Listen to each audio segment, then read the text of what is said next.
Mga Karaos, good morning po. Yan, good morning. Kamusta po tayong lahat? Ito, welcome back po muli dito sa aming channel. Yan, another day, another house improvement po ngayong araw po ng Huwebes, June 26. Yan, good morning din po sa lahat ng aming client owner. So, ikot tayo sa araw-araw po na project natin. So, magbibigay po tayo ng update.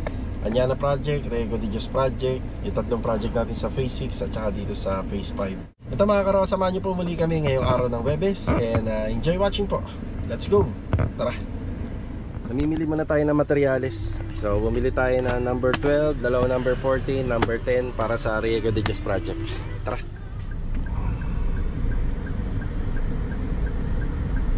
HPG.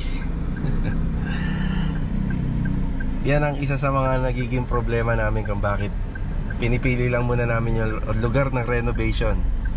Kasi pag na-tsempohan tayo niyan, yung iba pag nakakolong-kolong, yung mga naka-single. Tapos pagka ilan sa mga tao natin may mga motor na pero pandito pa lang po kasi marami pang dapat asikasuhin.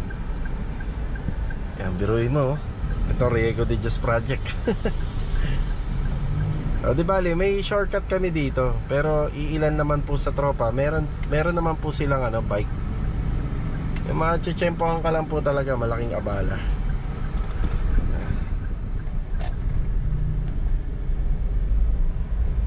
Shortcut naman po kami dyan dito. Yan. Tapos sa likod nyan, yan, sa likod nyan, dyan na po yung mga bahay ng tropa. Malapit lang. Kasi ito, Riego de Dios Project natin.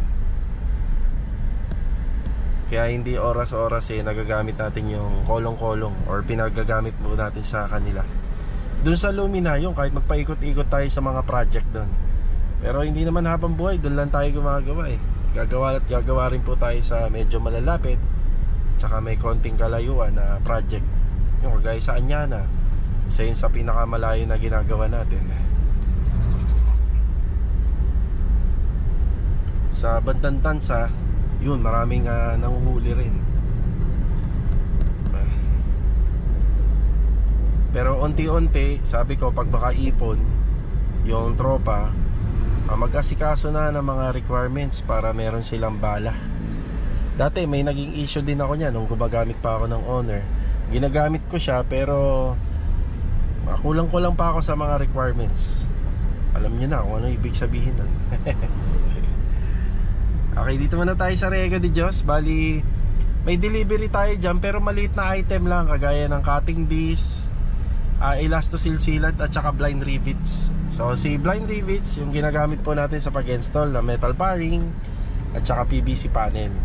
Nagpa-deliver na lang po tayo. Dapat po kasi may tatakbo ng isa sa hardware, kaso nga lang yun may HPG po ron. Pinadeliver na lang natin. Bali dito tayo umorder kay Ma'am Melanie Hardware dyan sa Paradahan. Plus may dala tayo mga wire para rito sa project natin. Pang ano na po yung pang aircon, pang outlet at saka pang ilaw. Yung dala-dala natin medyo magkukulang pa yan, pero alalay lang tayo para masakto lang po natin yung mga materyales. Dito na tayo sa Riego de Dios. Saktong-sakto naman yung hardware. Dyan kila Melanie, may delivery rin po sila dyan, kaya sinabay na lang. Yung mga ganong kaliit na item, hindi po nila i-deliver yung basta-basta, lugi po sila rin. May kasabay yan, pwede. Yeah boy, good morning po. Good morning, boy. Si Rusty, Arvin, kay Master Jojo. Good morning. Yan lang, yung box lang ng mga wire. Okay, good morning nga rin po pala sa aming mga client on. Adonis, good morning. Ayan. Si Kuya Doming nandyan din po. So vlog muna tayo rito. Okay, bali assignment. Bukod nga po pala sa mga nabanggit ko kanina, pagdating ko pa lang dito, may mga kulang pa daw na Shera board. So kulang po tayo para dito sa insulation. So si Shera board, siya na po yung magiging design ng ating ceiling dito. Yan, parang ganyan. Tapos pinturado na po siya. Bali kulang kami sa roofing ng 3 piraso. So 4x8 ang sukat niyan. Tapos nagpa-order na rin po ako ng 20. Sinabay ko na po doon sa Melanie Hardware para stock na po natin dito, kasi gagawa pa kami ng cove ceiling, gagawa pa kami ng room partition doon sa may taas sa second floor. Ayan, bali assignment dito. Jo, ito bang mga long span may ilalatag na natin lahat, no? So ayan, malalatag na po yan lahat. Nihintay na lang po yung ating iba pang mga materyales. Tapos yung sa silicone, sealant, baka bumili na rin po ako ng karagdagan. Kasi yung dalawang tube, doon lang po nagamit sa dulo. Meron pang ilang pader po yan, 1, 2, 3. Baka magdagdag na lang tayo para mas sigurado. Siya nga pala, update dito. Nakapaghakot no, kahapon. Isang truck. Tapos ito medyo konti pa pala to. Siguro iusog na lang muna natin doon. Pagtulong-tulungan nyo na lang pag natanggal to, para hindi tayo makomplain. Tapos itong graba medyo iangat natin. Yung mga kahoy pwede na yun sa panambak. Pwede isama sa panambak. Sana maganda lang yung weather para tuloy-tuloy trabaho rito.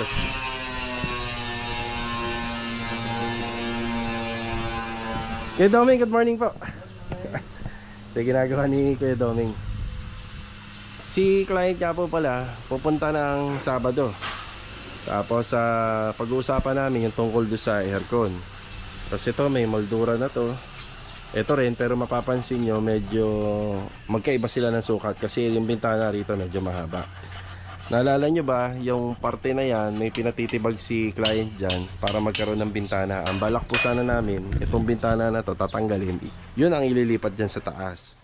Tapos papagawa na lang po ng bintana rito na kasing sukat po nito. Para yung moldura natin, kasi parang U-shape lang siya, magkaroon pa ng header at pumantay po rito yung disenyo. Yan, ito yung extra mga Shera board na napinturahan na may ilalagay na po natin dito. Yan, nagkulang pa. Tapos dito sa taas, electrical syempre. Yan ay yung ating ceiling framing. Ceiling framing, mga may konting karagdagan pa po yan. Tapos yung dito banda, magkakaroon ng 2 kwarto. May mga switch button dapat po tayo para sa bulada na inabang po natin ng mga pailaw para dito. Yan, may nakalitaw na po dyan eh. Yan para rito banda. Yan, may ilaw tayo dyan. Bala ko sana ilalagay na lang po siya rito kahilera ng 3-way. So dito sa dalawang span po ng pader na may bulada, so isang series line button na lang po siya. So nandito na lang kasi kung kinakailangan pong pailawin, may tao sa loob, hindi napapasok pa. May nagpapahinga, hindi napapasok pa.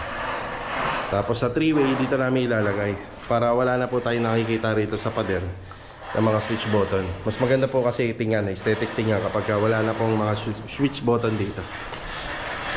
Tapos dyan may mga pailaw tayo dyan. Sabi ni client tayo nang bahala. Siyempre si pendant light hindi mawawala. Tapos dito may pin light tayo sa hallway. LED wall mirror, may heater. Tapos may 4 na pin light, may exhaust fan tayo dyan. Hallway, yan, may pin light tayo. Sa first room, dito, sa third room pala. So first room, second and third dito. Center light, pin light. Master's bedroom, center light, pin light. Gusto magkaroon ni client ng ano rito, ng aircon dito. Medyo kulob na kasi wala na pong window kasi ano na po yan. Pinakalikod na po ng kapitbahay yan, back to back na. Bali, ang mga i-discuss po natin sa kanila, nabanggit ko kahapon, magkakaroon ng air condition dyan, dyan na po sa pader. Tapos dito na po namin patatagusin yung copper tube line, tsaka yung release ng aircon. Dito na po siya banda. So, di sa gilid. Tapos dito naman, so nandito rin po yung sa aircon. Bali ang mangyayari, mapupunta po rito yung 2 condenser niya. So kakausapin natin yung aircon installer na kinuha nila at saka supplier kung mas maigi po ba yung ganung plano, kung pwede. Ayan na.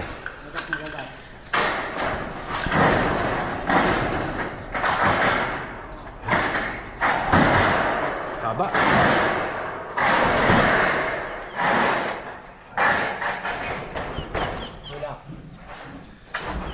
So ngayong araw na to, bali makokobera na po natin to at syempre kahit pa paano kakaroon na po tayo ng another stockpile dyan. Tapos dito itutuloy muna ni Kuya Boy yung mga electrical natin sa mga binanggit ko na pailaw at saka switches. So yung in order ko na na mga Shera board, nasa 20 na, gawa na magkakaroon pa tayo ng partition dito. Basic Basic drywall lang po yung gagamitin. Tsaka dito. Yan.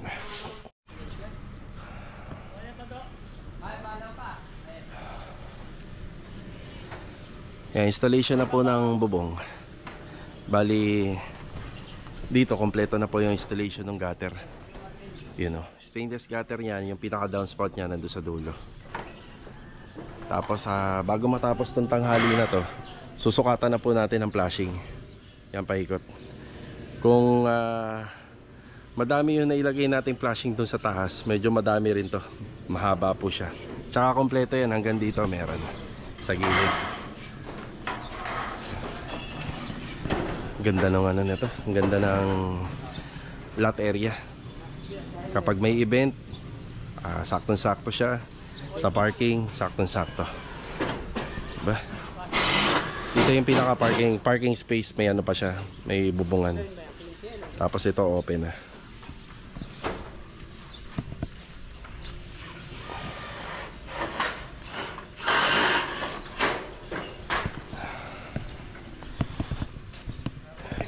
Magagalaw na po natin yung mga yero rito. Sakto po yan dyan. Bale, ito mga karos, after break time, yan, kakatapos lang po natin mananghalian. Ito, balik trabaho po tayo. Bali, papunta tayo rito sa Lumina Home Space 5 para sa project natin. Shoutout nga po pala kila Chubbs Hernandez from Quezon City. Shoutout na rin kay Sir Ronnie Gapus from Camp O'Donnell Dental Dispensary. Yan, galbes po sa inyo. Tsaka shoutout na rin kay Sir Ruel Tayag and Arwin Diosen from Cayman Island. Yan, God bless. Meron pong tanong dito si Sir Jen Bass, pero sasagutin ko na lang po tungkol to sa DIY ng pagpipintura sa susunod na video na lang po. Yan, maraming salamat. Ito, papunta tayo ng Phase 5. Yan, meron tayong ongoing project po dito. Check natin kung ano na po yung kanyang progress. Tara!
Nasa Phase 5 tayo mga ka-Rojas. Magandang araw kay Sir Jason. Yan na. Buhangin natin, bali ang kailangan natin sa buhangin natin yung binistay na buhangin yung sinasalandra. Yan na, bati tayo. Ito yung sinasabi ko, kapag hindi kailangan gumamit ng motor, yan, nakabike sila. Meron din po silang mga bike bukod pa sa mga motorsiklo. Bilog, good afternoon Bilog. Ayan, dito si Bilog. Ito na nga po pala yung ceiling ni Sir Jason. Yan. Gumamit kami ng tricolor na pin light dito. Center light, home ceiling. Basta huling-huli yung strip light. Sa renovation, pag una, hindi nyo muna nakikita yung strip light kasi marami pang gagawin dyan. Masilyahan pa yan, tsaka pipinturahan. Pang huling-huli na. Tapos ang ginagawa ni Bilog dito, yung improvement ng ating staircase. Yan, gamit yung mga tubulars. Hard deflex board na mga kapal. Tapos yung pagtataklob medyo pahuli na. Risers muna at saka yung karagdagang steps ng tubular. Kadalasan hindi ginagawa to kapag ang napili ni client yung wood planks. Hindi mo na kailangan magdagdag. Yes, Sandy, good afternoon po. Good afternoon. Yung ginagawa ni Kuya Sandy rito. Yan, nagsisinsil. Nagsisinsil po. Yan. Bali, ano side duties ni Kuya Sandy yan. Pagka kailangan ng halo, na nag-akit ka na Kuya, no? Oo. Habang hindi kailangan ng halo, yan, nagsisinsil po siya dyan. Yan. Kuya Richard! Good afternoon, Kuya Richard! Kuya Richard, oh, wala kahapon si Kuya Richard, no? Saan ka sumayaw, Kuya? Sumayaw ka na naman, no? Oo. Yan, bali, matatapos na ni Kuya Richard to. Itong ating installation ng tiles. Malapit na. Kuya, hindi na nilalagay sa roho yan. Hindi na? Hindi na. Underlining na lang ng pintura yan. Ito, lagyan mo. Tapos na? Oh, tapos na pala rito. Tingnan, pag nilagyan mo na si roho yan, tita mo, ganito lang ang ipis yan. Hindi, ano na lang, pintura na lang po siya. Halo na lang to. Oo, halo na lang. Yan. O magtataka kayo, bakit hindi po siya, ba't nagkasaraw siya? Ito ang, dito tayo naka-base. Ayan o, sa ganito. Yan, sa hagdanan, pag-akit pa lang buo na. So, ganoon naman talaga kumuha ng pattern ng tiles, ano lang po, gitna. Maliit na lang po yun eh, ganoon na lang oh. Hindi naman nilalagyan yan. Nasa sulok naman po siya. Yan. Kaya hinabol ko eh. Sabi daw, nagsisiraho ka daw eh. Ayan na. Tapos ito, kung bakit natatanggal, gawa ng pag nag-install si Kuya Richard ng tiles, wala nang makikitang bungi. Kaya yung iba nagtataka kung paano po daw ginagawa yan. So yan po yung sikreto dyan. Kukunin mo na yung sukat nito. Tapos nung sinalpak mo siya, dinaan mo dito. Yun, no, dinaan niya rito. Buo po yan. Medyo komplikado mag-install nito kasi maraming nababasagan dyan. Pero kapag kasanay ka na, madali na lang.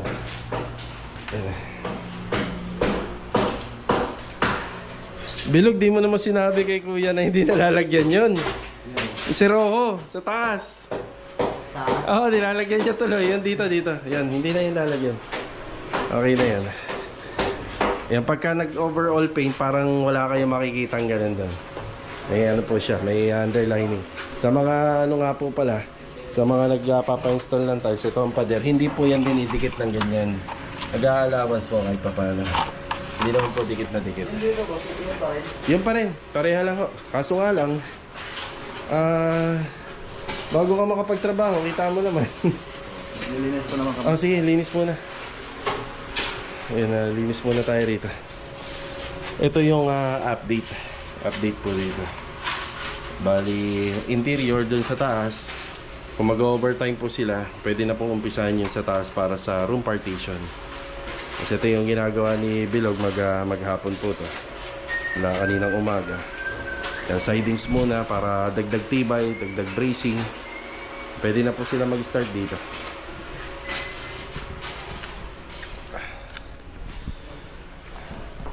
Ito muna yung update natin dito sa project sa Phase 5. Yan, wala pang masyadong budget si Sir. Ang priority niya yung up and down. Yan, pwede naman po mauna. Pero ang suggest ko sa inyo, kung nagpapagawa po kayo ng ganito, i-full renovation nyo na. Full renovation na po siya up and down. Yan, para kapag ka nagpagawa naman kayo ng extension, onting-onti na lang po. Yan, onting-onti na lang. Alalay na lang sa paggawa. Ang mga disadvantage nun, mawawalan nga lang kayo ng stockpile pagka full renovation. Kagaya rito, naka-tiles na siya. Ngayon kapag nagpagawa ka, ito na lang stockpile mo. So gagawa na lang po dyan ng parang mini barracks para may lagayan tayo ng mga simento, adhesive, lahat ng bagay na pwedeng mabasa. Ayan. Tapos yung mga tools na importante na hindi mawawala, yan kailangan nandun po sa loob ng bahay. Yung mga mawawala pala. Yan. Okay. Yan. Space lang naman yung kalaban natin sa renovation. 'Di ba? Space lang. So may space, mas malaki yung space, may ano po tayo. May makakagalaw ng maayos. Mas mabilis ang trabaho. Kaya niya medyo masikip nga. So maglilinis pa sila bago tayo makapag-umpisa, kasi kita niyo bago makapag-umpisa kailangan pag sa tiles wala pong gamit, walang kalat kasi i-layout pa yan para maganda at malinis ang pagkaka-layout. Tara, nandito naman tayo sa Phase 6. Ito, magandang araw sa mga kliyente namin dito. Ayan po yung kalat namin. So unti-unti na po niyang nailalabas yung, yung mga kalat po sa loob. So si Kuya Dindo yung tinutukoy ko. Siya yung nandito. Pero iiwanan naman po natin to na malinis po lahat yan. Tapos naglabas na rin po siya ng ilang mga materyales po rito na hindi na gagamitin. Yan, pa-turn over na po namin to. Meron lang po tayong ilan na makikakabit pa. Yan. Kaya Dindo, good afternoon po. Oo, dato yun. Yun, oh. Yan, biniling ko na po kay Louie to. Baka mapuntahan niya po. Yan na. Tile grout na pala. Tapos yung window grills, ikakabit na lang po yan. Napakadali na magkabit ng window grills ngayon. Yan, nail gun na lang. Kaya yung mga bintana, retouching na. Retouch pa ako nila. Siguro sir, mga isang araw pa ako bukas. Sige. Yan, final na pala si Kuya. Pwede ko na rin papuntahin yung sila Master Batang na. Yan na. Silicone na.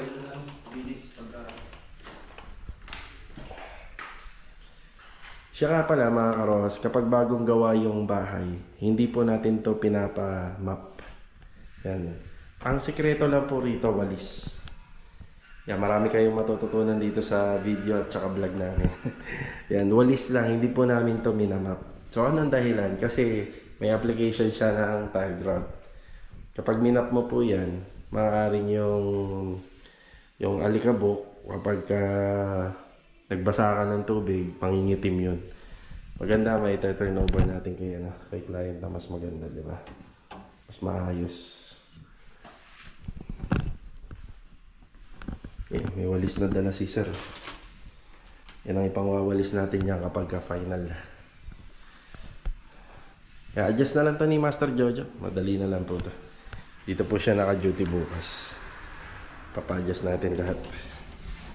Bukas kasama mo si Master Jojo. Yan, tapos ito pupuntahan ni Louie. Sasabihan ko siya ngayon. Tapos na rin sa taas sir, tingnan yung kortina dun. Aha. Yung nga pala kuya, yung ito lilinisin. Oo sir. Yung labas. Iangap yan sa kung pipinturahan. Kaya man tanggalin. Aha, sige. May kapit ko kasi kortina eh. Pero hindi na siguro yan yun. Sakto lang. Okay tayo dito sa taas. Yan. Solid na. May mga konting retouching pa yung kagaya niyan. Re-retouch. Ito, may mga lahat yata i-adjust lahat. Pati ito.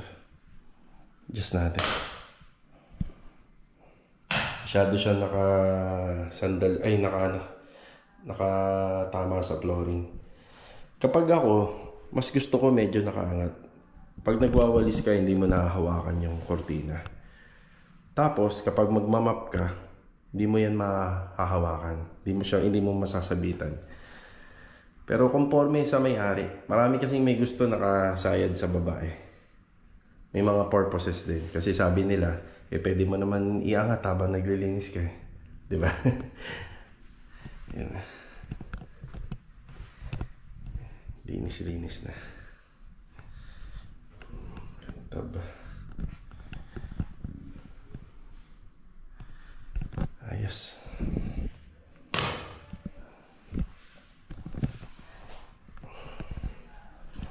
Last day bukas.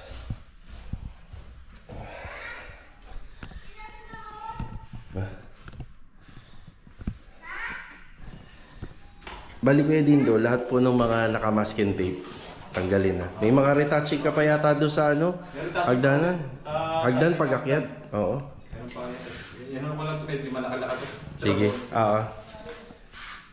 tapos si Jojo, feeling ko ipapaangat ko nga lahat.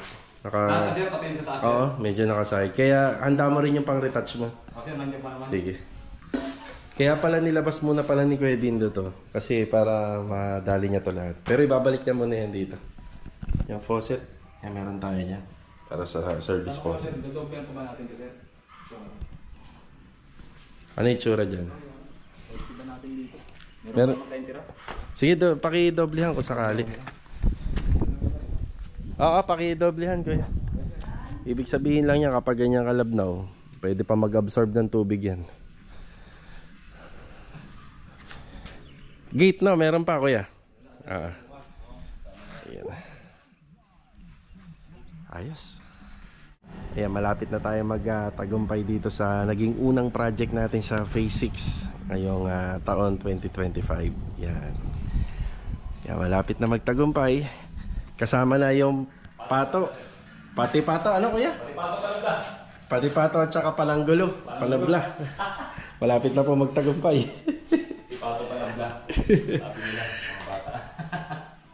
Kumbaga sa text yun eh, no? Pwede naglalaro ka ng text. Pati pato panabla. Tapos maunti na lang yung ano mo, pantaya. Pati pato at panabla na. Ibig sabihin ng todo na. Todo na. Bahala na. Todo na, pati pato panabla. Ayan. Malapit na tayo matapos din naman kasi rito. At saka syempre, bago matapos, maraming salamat sa tiwala ni client. Linis talaga.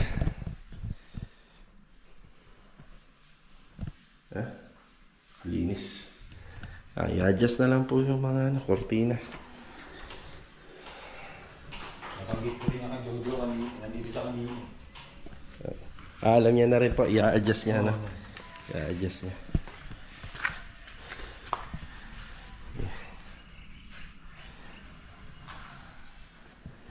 Okay, nandito naman tayo sa magkatapatang project natin. Ayan. Magandang araw din kila client owner dito. Overall paint pa rin. Yan, bati tayo. Sino ang nandito? Kuya Philip! Hello, good afternoon. Yan, good afternoon kay Kuya Philip. Kuya, sana pinakabit na natin yung ilaw, no? Bukas, papasikaso ko. Yan, nandiyan naman si Louie. Pakabit na natin yung ilaw bukas. Ano na ba mga nagawa natin dito, Kuya? Pababa na kami. Pababa na. Si Kuya Dindo, malapit nang magtagumpay doon. At makakasama nyo na rito. Masilya. Talagi naman na nahagip ng camera natin. Siya nga pala, yung overhead nito gawa na. Eto, at saka to. Hinihintay na lang po kaming matapos. Sa nakikita ko, pwede na po natin ipakabit, pwede na po natin ipa-schedule. May mga tira tayong kornisa dito para sa taas. Yan, si Bilog na sabihan ko na pupunta na po siya rito para ma-install once na matapos niya yung ginagawa natin sa stairs. Bali, ito mababakante pa po ito. Hindi pa natin ito malalagyan. Tapos dito naman, pagdating ni Kuya Dindo, papasikaso na po agad natin ito para gumanda na. Yan. Kung hindi mamaya or bukas, yan, diretsohan na po natin na malagyan ng kornisa yan. Isa rin to sa magandang project namin kapag natapos namin ito. Yan na. Nawas na matapos din namin ito. Maganda rin po kakalabasan nito. Kasi itong mga nakikita natin dito, hindi pa po yan yung final niya. Marami pa pong ipapakabit dyan si client. Tapos may kwarto siya rito. Yung kadalasan sa mga bahay ngayon, naglalagay na sa mismong first floor area ng kwarto. Siyempre, ang dahilan nila dyan, hindi naman po habang buhay bata ka, may hagdanan. Siguro, mga edad na 60 pataas, medyo hirap ka na. Hirap ka nang umakyat ng hagdan. So, kaya naglaan sila ng kwarto rito. Pero, sa ngayon, pwede siya maging guest room, pwede siya maging storage. Yun yung kagandahan. Andito pala si Kuya Rigor. Good afternoon po, Kuya. Okay na ito eh. Good afternoon, boss. Okay na yun. Ayan na. Ano na lang yun. Naka-semi-gloss na, no? Kaya makintab-kintab. Yun, ganda. Ganda na ano. Ganda po nung combination color. Kasi ito naman yung pasikasuhin ni Kuya Rigor. Itong handrail natin. Dalawang kwarto. Tapos yung pati yung atin. Sige. Yan. So, paano Kuya? Kayo muna rito, ha? Okay. Sige. Wala naman halos sa kailangan dito.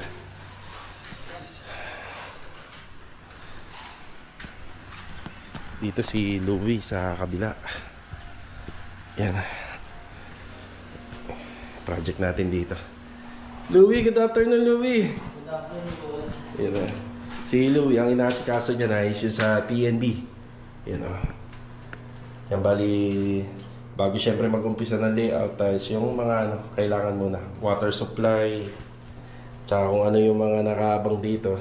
Yan, may ano pala to, may heater. Yan, meron po siyang ano, multi-point po yung kanyang ano, yung shower set. Tapos bagong lavatory, bagong shower, water closet pala. Tapos yung niche dito. Ganyan ang ka-niche natin. Sakto na yan, Wi. Yan, sakto na. Niche. Kulang, dito po. Wow. Ng tubo? Oo, sige. Yan. Kulang si Louie ng tubo. Tapos dito naman, yung installation ng tiles halos tapos na. Yan na. Tapos andito na rin yung cooktop. Yan na, makikita nyo yung pagkaka-divide. Medyo nilayo po namin yung cooktop sa refrigerator. Ito yung ref.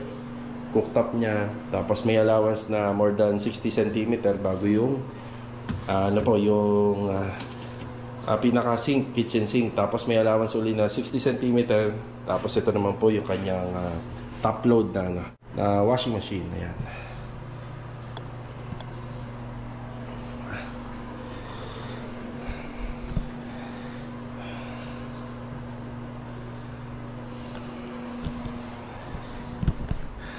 May kompleto naman tayo gamit dito. Semento, adhesive. Mas magastos dito yung adhesive cement. Yan. Pisahan na ni Louie. Hanggang dito na lang po muna yung vlog natin ngayong araw po ng Webes. Hindi nga po pala tayo makakadana ng Anyana. Meron lang po tayong iba pang mga aasikasuhin.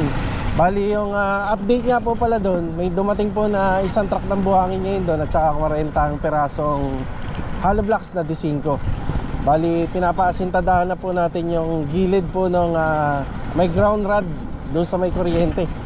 Kaya kinabukasan makikita po natin sa update natin, may asintada na po yung kabilang area. So pupunta na lang po tayo ngayon sa hardware para bayaran po yung ating mga bills of materials. So yung mga kinuha natin para sa project natin sa Anyana at saka dito sa Riego de Dios. Mga karos, hanggang dito na lang po uli. Kita-kita na lang po uli for the next video. Yan, God bless po sa ating lahat. Ito, paalam po muna. Let's go! Tara! Ate. Yan ang dala mo. Ayan, dati nyo po. Ayan, magbabayad tayo. Materialis. Yan ang dala mo, hindi kutsi. Medyo busy tayo. Kaya kolong-kolong lang. Okay, bago matapos itong ating vlog, ito nga po pala yung mga order natin sa Anyana project, yung nagbuhos tayo. Yan, buhangin, graba, tsaka yung 40 bags na semento. Tapos kanina naman, hindi na tayo nakapunta ng Anyana, pero nagpa-deliver po tayo ng isang buhangin pa, tsaka hollow blocks. Sa Riego de Dios project noong June 23, ayan. Wire, hose, cutting disc, tsaka itong ating 100 pieces na tech screw. Tapos kasabay din ng parehang araw, pa-deliver tayo ng metal paring, W-clip, carrying channel at saka PVC. Yan. Tapos yung dumating ngayong araw na to sa ibang hardware kasi natin na binili. Tapos sumabol tayo rito sa kabilang branch ng hardware na lagi nating ino-orderan. Yan, kumuha kanina sila Master Jojo ng tech screw. Another 100 pieces pa. Okay, tara.